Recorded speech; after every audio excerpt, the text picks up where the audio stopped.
ಇವತ್ತು ಏನೀಗ 15 ದಿನಗಳ ಕಾಲದಿಂದ ನಾವು ಬೇರೆ ಬೇರೆ ಸ್ವರೂಪದಲ್ಲಿ ಈ ಜಿಲ್ಲೆ ಒಳಗೆ ರೈತ ನಾಯಕರಾಗಿರ್ತಕ್ಕಂಥ ರವೀಂದ್ರನಾಥ್ ಸಾಹೇಬರ ನೇತೃತ್ವದಲ್ಲಿ ಬಹಳಷ್ಟು ಹೋರಾಟಗಳನ್ನ ನಾವು ಮಾಡಿದ್ವಿ. ಆದ್ರೆ ಈಗ ಯಾವ ಹೋರಾಟಕ್ಕೂ ಕೂಡ ಸರ್ಕಾರ ಬಾಗದೆ ಇರೋದಕ್ಕೆ ಅನಿರ್ದಿಷ್ಟ ಅವಧಿವರೆಗೂ ಕೂಡ ಸತ್ಯಾಗ್ರಹವನ್ನ ಮಾಡಬೇಕು ಅಹೋರಾತ್ರಿ ಅನ್ನಂತ ಕಾರಣದಿಂದ ನಾವಿವತ್ತು ಬೈಪಾಸ್ ರಸ್ತೆ ಪಕ್ಕದಲ್ಲಿ ನಾವು ನಿನ್ನೆ ಅನೌನ್ಸ್ ಮಾಡಿ ಕರೆದ್ವಿ. ದುರದೃಷ್ಟವಶಾತ್ ಇವತ್ತು ನಮ್ಮನ್ನ ಆಳ್ತಕ್ಕಂಥ ಸರ್ಕಾರ ರೈತರನ್ನ ಯಾವ ಮಟ್ಟಕ್ಕೆ ಹತ್ತಿಕ್ಬೇಕು ಅಂತಕ್ಕಂಥ ಪ್ರಯತ್ನವನ್ನ ಮಾಡ್ತಾರೆ ಅಂತ ಹೇಳಿದ್ರೆ, ನಾವು ಬೆಳಗ್ಗೆ 10 ಗಂಟೆಗೆ ಈ ಸತ್ಯಾಗ್ರಹ ಪ್ರಾರಂಭ ಮಾಡ್ತೀವಿ ಅಂತ ಹೇಳಿದ್ರೆ ಬೆಳಗ್ಗೆ ಎಲ್ಲ 8 ಗಂಟೆಗೆ ಸುಮಾರು 300ಕ್ಕಿಂತ ಹೆಚ್ಚು ಜನ ಪೊಲೀಸರನ್ನ ಸರ್ಕಾರ ನಿಯೋಜನೆ ಮಾಡೋದ್ರ ಮೂಲಕ ನಮ್ಮನ್ನ ಯಾವ ಕ್ಷಣದಲ್ಲಿ ಬಂದ್ರು ಕೂಡ ಅರೆಸ್ಟ್ ಮಾಡ್ಬೇಕು ಅಂತ ಹೇಳಿ 300 ಜನ ಪೊಲೀಸರು ಬೆಳಗ್ಗೆ ಬಂದು ಇಲ್ಲೇ ತಿಂಡಿ ತಿಂದಿದ್ದಾರೆ. ಈಗ ನಮ್ಮೊಟ್ಟಿಗೆ ಊಟ ಮಾಡಿದ್ರು. ಇವತ್ತು ನಮ್ಮ ಹಕ್ಕನ್ನ ನಾವು ಕೇಳೋದಕ್ಕೆ ಶಾಂತಿಯುತವಾಗಿರ್ತಕ್ಕಂಥ ಪ್ರತಿಭಟನೆ ಮಾಡೋದಕ್ಕೂ ಕೂಡ ಬಿಡದೆ ನಮ್ಮ ಧ್ವನಿನ ದಮನಿಸ್ತಕ್ಕಂಥ ಇಂಥ ನೀಚ ಸರ್ಕಾರಕ್ಕೆ, ಭ್ರಷ್ಟ ಸರ್ಕಾರಕ್ಕೆ ಒಟ್ಟಾರೆ ನಮ್ಮ ರೈತ ಸಂಕುಲದಿಂದ ಬಹಳ ದೊಡ್ಡದಾಗಿರ್ತಕ್ಕಂಥ ಧಿಕ್ಕಾರ ಹೇಳೋದಕ್ಕೆ ನಾನು ಬಯಸ್ತೇನೆ. ಇವತ್ತು ನನ್ನ ಮಾಧ್ಯಮ ಮಿತ್ರರಲ್ಲಿ ನಾನು ಒಂದು ವಿಷಯನ ಪ್ರಸ್ತಾಪ ಮಾಡ್ತೀನಿ. ಇವತ್ತು ಏನು 2020, 2020, 2019, 2065, 70ನೇ ಇಸ್ವಿ ಒಳಗೆ 1960, 70ನೇ ಇಸ್ವಿ ಒಳಗೆ ಬರೀ 135 ಅಡಿ 140 ಅಡಿ ಇದ್ದಾಗಲೂ ಕೂಡ ನಮಗೆ ನೀರು ಕೊಟ್ಟಿರ್ತಕ್ಕಂಥ ಉದಾಹರಣೆಗಳು ಸಾಕಷ್ಟಿದಾವೆ.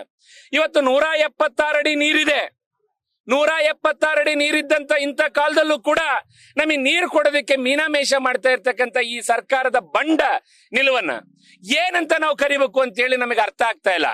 ಉದ್ದೇಶ ಪೂರ್ವಕವಾಗಿ ಇವತ್ತು ರೈತರ ಹೊಟ್ಟೆ ಮೇಲೆ ಹೊಡಿಬೇಕು ಅಂತಕ್ಕಂಥ ಹುನ್ನಾರ ಈ ಸರ್ಕಾರದವ್ರು ನಡೆಸಿದ್ದಾರೆ. ಇವ್ರಿಗೆ ನಿಜವಾಗ್ಲೂ ಕೂಡ ಕಿವಿ ಕೇಳದೆ ಇರ್ತಕ್ಕಂಥ ಸರ್ಕಾರ ಇದಾಗಿದೆ. ಇದು ದಪ್ಪನ ಚರ್ಮದ ಸರ್ಕಾರ. ಡಿ.ಕೆ. ಶಿವಕುಮಾರ್ ಅವರೇ, ನಿಮಗೆ ಇವತ್ತು ನಾವು ಅಚ್ಚುಕಟ್ಟ ಭಾಗದ ಪ್ರದೇಶದ ರೈತರು, ನಮಗೆ 176 ಅಡಿ ನೀರಿದ್ದು ಇಷ್ಟೊಂದು ದೊಡ್ಡ ಪ್ರಮಾಣದಲ್ಲಿ ಮಳೆ ಬರ್ತಕ್ಕಂಥ ಇವತ್ತಿನ ಸಂದರ್ಭಕ್ಕೂ ಕೂಡ ನೀರು ಕೊಡೋದಕ್ಕೆ ಮೀನಾಮೇಷ ಮಾಡ್ತೀರಿ. ಇವತ್ತು ನಾನು ಈಗೊಂದು ಆದೇಶವನ್ನು ನೋಡಿದೆ. ನಿನ್ನೆ ಸಂಜೆ ನಿಮ್ಮ ಲಕ್ಷ್ಮಿ ಅಂತಕ್ಕಂಥ KL ಲಕ್ಷ್ಮಿ ಅಂತಕ್ಕಂಥ ಸರ್ಕಾರದ ಅಧೀನ ಕಾರ್ಯದರ್ಶಿಯವರು ಒಂದು ಆದೇಶವನ್ನು ಮಾಡಿದ್ದಾರೆ. ವಾಣಿ ವಿಲಾಸ ಸಾಗರಕ್ಕೆ ಮತ್ತೆ ಕಡೂರಿನ ಕೆರೆಗೆ 5.91 TMC ನೀರನ್ನ ಕೂಡಲೇ ನೀರನ್ನು ಹರಿಸಬೇಕು ಅಂತಕ್ಕಂಥ ಒಂದು ಆದೇಶವನ್ನು ಮಾಡಿದಿರಿ. ಇವತ್ತು ನಮ್ಮ ಹೊಟ್ಟೆ ಮೇಲೆ ಹೊಡೆದು ವಾಣಿ ವಿಲಾಸ ಸಾಗರಕ್ಕೆ, ಕಡೂರು ಕೆರೆಗೆ ನೀರು ಕೊಡಬೇಕು ಅಂತಕ್ಕಂಥ ನಿಮ್ಮ ಆ ನಿಲುವಿನ ಹಿನ್ನೆಲೆ ಏನು? ಯಾವ ಕಾರಣಕ್ಕೋಸ್ಕರ ನೀವು ನಮ್ಮ ನೀರನ್ನ ಇವತ್ತು ಅಲ್ಲಿಗೆ ನೀರು ಕೊಡೋದಕ್ಕೆ ನೀವು ಪ್ರಯತ್ನ ಮಾಡ್ತಾ ಇದ್ದೀರಿ? ಒಂದು ಮಾತನ್ನ ಹೇಳ್ತೀನಿ, ನಾವು ರಕ್ತ ಬೇಕಾದ್ರೂ ಕೊಡ್ತೀವಿ. ಡಿ.ಕೆ. ಶಿವಕುಮಾರ್, ನಮ್ಮ ಭದ್ರಾ ಡ್ಯಾಮಿನ ಒಂದು ಹನಿ ನೀರನ್ನು ಕೂಡ ವಾಣಿ ವಿಲಾಸ ಸಾಗರಕ್ಕಾಗ್ಲಿ ಕಡೂರು ಕೆರೆಗಾಗ್ಲಿ ನಾವ್ ಯಾವ ಕಾರಣಕ್ಕೂ ಕೊಡೋದಿಲ್ಲ. ಇವತ್ತು ವಾಣಿ ವಿಲಾಸ ಸಾಗರದಿಂದ ಕುಡಿತಕ್ಕಂಥ ನೀರು ಇರ್ಬೋದು, ಕಡೂರು ಕೆರೆಗೆ ಹೋಗ್ತಕ್ಕಂಥ ನೀರು ಇರ್ಬೋದು, ಅಲ್ಲೆಲ್ಲರೂ ಕೂಡ ನಮ್ಮ ರೈತರೇ. ಆದ್ರೆ ಒಪ್ಪಂದ ಏನಾಗಿದೆ ಗೊತ್ತಾ ಡಿ.ಕೆ. ಶಿವಕುಮಾರ್? ಬೆಂಗಳೂರೊಳಗಿದ್ದು ವ್ಯವಹಾರ ಮಾಡ್ತಕ್ಕಂಥ ನಿಮಗಿದ್ರ ಬಗ್ಗೆ ಪೂರ್ಣ ಪ್ರಮಾಣದ ಮಾಹಿತಿ ಇಲ್ಲ. ಚಲುವರಾಯ ಸ್ವಾಮಿ ಅವರೇ, ಮಂಡ್ಯ ಭಾಗದವರು ನೀರಾವರಿ ಸಚಿವರು ನಿನ್ನೆ ಮೊನ್ನೆ ಆಗಿದ್ದೀರಿ, ನಿಮಗೂ ಕೂಡ ಇದ್ರ ಬಗ್ಗೆ ಸರಿಯಾದ ಮಾಹಿತಿ ಇಲ್ಲ. ತುಂಗಾ ನದಿಯಿಂದ ಭದ್ರಾ ಡ್ಯಾಮ್ಗೆ 17.41 TMC ನೀರನ್ನ ಎತ್ತಿ ಹಾಕಿದ ಮೇಲೆ ನೀವು ಅಪ್ಪರ್ ಭದ್ರಕ್ಕೆ ನೀರು ಕೊಡ್ಬೇಕು ಅಂತಕ್ಕಂಥ ಒಂದು ಷರತ್ತಿರ್ತಕ್ಕಂಥದ್ದು. ಆದ್ರೆ ಇವತ್ತು ನೀವು ತುಂಗಾದಿಂದ ಭದ್ರಕ್ಕೆ ನೀರು ಹಾಕೋಕೆ ನಿಮ್ ಕೈಲಿ ಆಗ್ತಾ ಇಲ್ಲ. ಅದಕ್ಕೆ ಬೇಕಾಗಿರ್ತಕ್ಕಂಥ 30-40 ಕೋಟಿ ರೂಪಾಯಿ ಕೊಡೋದಕ್ಕೆ ನಿಮಗೆ ಶಕ್ತಿ ಇಲ್ಲ. ಆದ್ರೆ ಇವತ್ತು ಯಾವ ಧೈರ್ಯದಿಂದ ನೀವು ವಾಣಿ ವಿಲಾಸ ಸಾಗರಕ್ಕೆ ಕಡೂರಿಗೆ ನೀರು ಬಿಡಬೇಕು ಅಂತ ಹೇಳಿ ಆದೇಶ ಮಾಡ್ತಾ ಇದ್ದೀರಿ? ಯಾವುದೇ ಕಾರಣಕ್ಕೂ ಕೂಡ ಇದನ್ನು ಒಪ್ಪಲ್ಲ. ಇವತ್ತು 176 ಅಡಿ ನೀರಿದೆ, 6,000ಕ್ಕಿಂತ ಹೆಚ್ಚು ಕ್ಯೂಸೆಕ್ಸ್ ನೀರು ಬರ್ತಾ ಇದೆ. ನೀವು ಇವತ್ತು ಮಧ್ಯರಾತ್ರಿ ಒಳಗಾಗಿನೇ ನಮಗೆ ಭದ್ರಾ ಅಚ್ಚುಕಟ್ಟುದಾರರಿಗೆ ನೀವು ನೀರು ಕೊಡ್ಬೇಕು.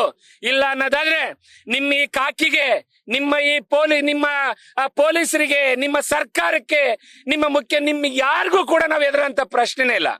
ಎಷ್ಟು ಜನ ಪೊಲೀಸರನ್ನ ಕರೆಸ್ರಿ, ಎಷ್ಟು ಜನರಿಗೆ ನೀವು ಗೋಲಿಬಾರ್ ಮಾಡಿಸ್ರಿ. ನಾವು ಯಾವ ಕಾರಣಕ್ಕೂ ಕೂಡ ಎದುರೋದಿಲ್ಲ. ನಿಮ್ಮ ಕಾಕಿಗೆ, ನಿಮ್ಮ ಕಾವಿಗೆ, ಕಾಕಿಗೆ ಯಾವ ಕಾರಣಕ್ಕೂ ಕೂಡ ಎದುರೋದಿಲ್ಲ ಅನ್ನಂತ ಮಾತನ್ನ ಹೇಳ್ತಾ ಈ ಜಿಲ್ಲೆ ಉಸ್ತುವಾರಿ ಸಚಿವರಿಗೆ ನಾನು ಒಂದು ಮಾತು ಹೇಳೋದಕ್ಕೆ ಬಯಸ್ತೇನೆ. ಮಲ್ಲಣ್ಣವ್ರೆ, ಇವತ್ತು ನೀವೇನು ಹೋರಾಟಗಾರರನ್ನ ನಾನು ಒಳಗಾಕ್ರೆ ಅವ್ರನ್ನ ಸಂಜೆ 6 ಗಂಟೆ ತನಕ ನಾ ಬಿಡಬಾರ್ದು ಅಂತ ಹೇಳಿ ನಿನ್ನೆ ನೀವು ಆಂಜನೇಯನ ದೇವಸ್ಥಾನದಲ್ಲಿ ಕಾರ್ಯಕ್ರಮದಲ್ಲಿ ಮಾತಾಡೋದನ್ನ ಕೇಳಿದ್ವಿ. ಇವತ್ತು ಪ್ರಜಾಪ್ರಭುತ್ವದ ವ್ಯವಸ್ಥೆನಲ್ಲಿ ಹೋರಾಟ ಮಾಡ್ತಕ್ಕಂಥದ್ದಕ್ಕೆ ಎಲ್ರಿಗೂ ಹಕ್ಕಿದೆ. ನಾವಿವತ್ತು ನಮ್ಮ ಹಕ್ಕನ್ನ ನಾವು ಕೇಳಂತ ಸಂದರ್ಭದಲ್ಲಿ ಅವ್ರನ್ನ ಒಳಗಾಕ್ರಿ ಅಂತಿರಲ್ಲ, ಯಾಕೆ ಮಲ್ಲಿಕಾರ್ಜುನ್ ಸಾಹೇಬ್ರೆ? ನಮ್ಮ ಅಕ್ಕನ ನಾವು ಕೇಳಿದ್ರೆ ನಿಮಗೆ ನಮ್ಮನ್ನೆಲ್ಲ ಒಳಗಾಕಿಸ್ಬೇಕು ಅಂತ ಅನಿಸ್ತದ? ಇವತ್ತು 2 ಎಕರೆ 3 ಎಕರೆ 4 ಎಕರೆ ಭತ್ತ ಬೆಳೆದು ಅವತ್ತಿಂದ ಅವತ್ತನೇ ಜೀವನ ಮಾಡ್ತಕ್ಕಂತ ಹುಲ್ಲನ್ನ ಮಾಡಿ ಮಳೆಗಾಲದಲ್ಲಿ ಬಂದಿರತಕ್ಕಂತ ಬೆಳೆಗಾಲದ ಭತ್ತುಲ್ಲನ್ನ ಇಟ್ಕೊಂಡು ಅವ್ರು 1-2 ಆಕಳ ಕಟ್ಕೊಂಡು ಆಕಳ ಹಾಲಿನಿಂದ ಜೀವನ ಮಾಡ್ತಕ್ಕಂತ ಬಡವರ ಪರಿಸ್ಥಿತಿ ಮಲ್ಲಿಕಾರ್ಜುನ್ ಅವರೇ, ನಿಮ್ಮಂತ ಶ್ರೀಮಂತರಿಗೆ ಇದು ಅರ್ಥ ಆಗೋದಿಲ್ಲ. ನಾನು ಯಾವುದೇ ಕಟು ಭಾಷೆಯಲ್ಲಿ ನಿಮ್ಮನ್ನು ಟೀಕೆ ಮಾಡೋದಿಲ್ಲ. ಅತ್ಯಂತ ಗೌರವದ ಭಾಷೆಯಲ್ಲಿ ನಿಮಗೆ ನಾನು ಸಲಹೆ ಕೊಡ್ತೀನಿ. ಅತ್ಯಂತ ಬಡವರ ಆ ಕಷ್ಟನ ಅರ್ಥ ಮಾಡ್ಕೊಂಡು ಮಲ್ಲಿಕಾರ್ಜುನ್ ಅವರು ಮಾತಾಡ್ಬೇಕು. ನಿನ್ನೆ ಆಂಜನೇಯ ಸ್ವಾಮಿ ದೇವಸ್ಥಾನದ ಹಳೆಬಾತಿ ಕಾರ್ಯಕ್ರಮದಲ್ಲಿ ಅವ್ರು ಮಾತಾಡೋದನ್ನ ನಾನೊಂದು ವಿಡಿಯೋ ನೋಡಿದೆ. ಈಗ ಯಾರೋ ಅಲ್ಲಿ ಹೋಗಿ ಪ್ರತಿಭಟನೆ ಮಾಡ್ತೇವೆ ಅಂತ ಹೋಗಿದ್ದಾರೆ, ಅವ್ರನ್ನೆಲ್ಲ ಸಂಜೆ 6 ಗಂಟೆ ಮೇಲೆ ಹೊರಗ್ ಬಿಡ್ರಿ ಅಂತ ನಾನು ಇಲಾಖೆಯರಿಗೆ ನಿರ್ದೇಶನ ಕೊಟ್ಟಿದ್ದೀನಿ ಅಂತಕ್ಕಂಥದ್ದನ್ನ. ಇವತ್ತು ಯಾರೋ ನಮ್ಮನ್ನೊಂದು 25 ಜನರನ್ನ ಪೊಲೀಸರಿಂದ ನೀವು ಬಂಧಿಸಬಹುದು, ಆದ್ರೆ ಇಡೀ ರೈತ ಸಂಕುಲನ ನಿಮ್ ಕೈಲಿ ಮಲ್ಲಿಕಾರ್ಜುನ್ ಬಂಧಿಸಕ್ ಆಗ್ತದ? ಈಗ ನಿಮ್ ಪೊಲೀಸ್ ಅಧಿಕಾರಿಗಳಿಗೆ ನಾನು ವಿನಂತಿ ಮಾಡಿದೆ, ನೀವು ನೀರ್ ಕೊಟ್ರೆ ನಾವೆಲ್ಲ ಹೊಲದಲ್ಲಿರ್ತೀವಿ, ನೀರ್ ಕೊಡದೆ ಇರೋದಕ್ಕೆ ಸರ್ಕಾರ ನಾವಿವತ್ತು ಬೀದಿನಲ್ಲಿದ್ದೀವಿ. ಇಲ್ಲ ನೀರೇ ಕೊಡೋದಿಲ್ಲ ಅಂತ ಹೇಳಿ ಮಲ್ಲಿಕಾರ್ಜುನ್ ತೀರ್ಮಾನ ಮಾಡಿದ್ರೆ ನಮ್ಮನ್ನೆಲ್ಲರನ್ನು ಜೈಲಿಗೆ ಹಾಕ್ಬಿಡ್ಲಿ, ನಾವೆಲ್ಲರೂ ಕೂಡ ರೈತರು ಜೈಲಲ್ಲಿ ಇದ್ಬಿಡ್ತೀವಿ 1-4-5 ತಿಂಗಳು. ಇವತ್ತು ಮಲ್ಲಿಕಾರ್ಜುನ್ ಅವರು ಶಿವರಾಜ ತಂಗಡಿಗೆ ಏನು ಇವತ್ತು 50% ಡ್ಯಾಮ್ ಅಲ್ಲಿ ನೀರಿರೋಂತ ಸಂದರ್ಭದಲ್ಲಿ ಇವತ್ತು ಆ ಭಾಗದಲ್ಲಿ ನೀರು ಕೊಡಿಸ್ಬೇಕು ಅಂತಕ್ಕಂತ ಒಂದು ಧೈರ್ಯವಾದಂತ ತೀರ್ಮಾನ ಏನ್ ಮಾಡಿದ್ರಲ್ಲ, ನಿಮಗೂ ಧೈರ್ಯ ಇದ್ರೆ, ನಿಮಗೂ ನಮ್ಮ ರೈತರ ಬಗ್ಗೆ ಕಳಕಳಿ ಇದ್ರೆ ಶಿವರಾಜ್ ತಂಗಡಿಗೆ ಧೈರ್ಯವಾಗಿ ತಗೊಂಡಂತ ತೀರ್ಮಾನನ ನೀವು ಕೂಡ ಈ ಕೂಡಲೇ ತಗೊಳ್ಬೇಕು ಅಂತ ಹೇಳಿ ನಾನು ವಿನಂತಿ ಮಾಡ್ತೇನೆ. ಎಲೆಕ್ಷನ್ ಇರೋದ್ರಿಂದ ವಾಣಿ ವಿಲಾಸ ಸಾಗರಕ್ಕೆ ನೀರ್ ಎತ್ತಬೇಕು ಅಂತ ಈಗ ಸರ್ಕಾರ ಆದೇಶ ಮಾಡಿದೆ. ಬಹುಶಃ ನಮ್ಮ ಮಂತ್ರಿಗಳಿಗೆ ಗೊತ್ತೈತೋ ಗೊತ್ತಿಲ್ಲೋ, ಏನ್ ಗೊತ್ತಿದ್ದೂ ಕೂಡ ಆ ತರ ಮಾಡ್ತಾರೋ, ಜಾಣತನ ಮಾಡ್ತಾರೋ ನನಗೂ ಗೊತ್ತಿಲ್ಲ. ಈಗಿನ ನಿನ್ನೆ ಆದೇಶ ಆಗಿದೆ, ಅವ್ರಿಗೂ ಕೂಡ ಸರ್ಕಾರದ ಒಂದು ಭಾಗ ಆಗಿರೋದ್ರಿಂದ ಗೊತ್ತು ಮಲ್ಲಿಕಾರ್ಜುನ್ ಅವರಿಗೆ ಈ ರೀತಿ ಆದೇಶ ಸರ್ಕಾರದಿಂದ ಬಂದಿದೆ ಅಂತ ಹೇಳಿ. ಅಲ್ಲಪ್ಪ, ನಿನ್ನನ್ನ ಈ ಜಿಲ್ಲೆ ಒಳಗೆ ಎಲ್ಲರೂ ಗೆಲ್ಸಿ ನಿಮ್ಮನ್ನ ಮಂತ್ರಿ ಮಾಡಿದ್ದಾರೆ, ಇಂಥ ಜನರು ಹೊಟ್ಟೆ ಮೇಲೆ ಹೊಡೆದು ವಾಣಿ ವಿಲಾಸ ಸಾಗರಕ್ಕೆ ನೀರು ಕೊಡುವಂಥದ್ದು, ಕಡೂರಿಗೆ ನೀರು ಕೊಟ್ಟು ಅಲ್ಲಿ ಹೋಗಿ ನಿಂತ್ಕೊಂಡು ಚುನಾವಣೆ ಗೆದ್ದೇನಾದ್ರೂ ನೀವು ಮಲ್ಲಿಕಾರ್ಜುನ್ ಮುಂದಿನ ದಿನದ ಮಂತ್ರಿ ಆಗರಿದ್ದೀರಾ? ನಿಮ್ಮನ್ನ ಓಟ್ ಹಾಕರ್ ಇಲ್ಲಿದ್ದಾರೆ, ನಿಮ್ಮನ್ನ ಮತ್ತೆ ಮಂತ್ರಿ ಮಾಡೋರು ಇಲ್ಲಿದ್ದಾರೆ. ಈ ಜನರ ಬವಣೆನ ನೀವು ನೀಗಿಸ್ಬೇಕು, ಈ ರೈತರ ಕಷ್ಟ ಸುಖನ ನೀವು ನೋಡ್ಬೇಕು. ಅದನ್ನ ಬಿಟ್ಕೊಂಡು ವಾಣಿ ವಿಲಾಸ ಸಾಗರಕ್ಕೆ ನೀರು ಕೊಟ್ಟು ಇರುವೂರು ಬೈ ಎಲೆಕ್ಷನ್ ಗೆದ್ದು ಕಾಂಗ್ರೆಸ್ ಪಕ್ಷ ಈ ಕರ್ನಾಟಕದಲ್ಲಿ ಸುಭದ್ರವಾಗಿದೆ, ಜನಪ್ರಿಯ ಪಕ್ಷ ಅಂತ ಹೇಳಿಸ್ಕೊಳ್ಳೋದಕ್ಕೆ ನೀವು ವಾಣಿ ವಿಲಾಸ ಸಾಗರಕ್ಕೆ ನೀರು ಕೊಟ್ರೆ ಯಾವುದೇ ಕಾರಣಕ್ಕೂ ಸಹಿಸೋದಿಲ್ಲ. ನಾವು ರಕ್ತ ಕೊಡ್ತೇವೆ, ನಾವು 1 ಭದ್ರೆ ನೀರನ್ನ ನಾವು ಬೇರೆ ಅಪ್ಪರ್ ಭದ್ರ ಕೊಡೋದಿಲ್ಲ ಅಂತ ಹೇಳಿ ಈ ಮೂಲಕ ನಾನು ಸರ್ಕಾರಕ್ಕೆ ಎಚ್ಚರಿಕೆ ಕೊಡ್ತೀನಿ.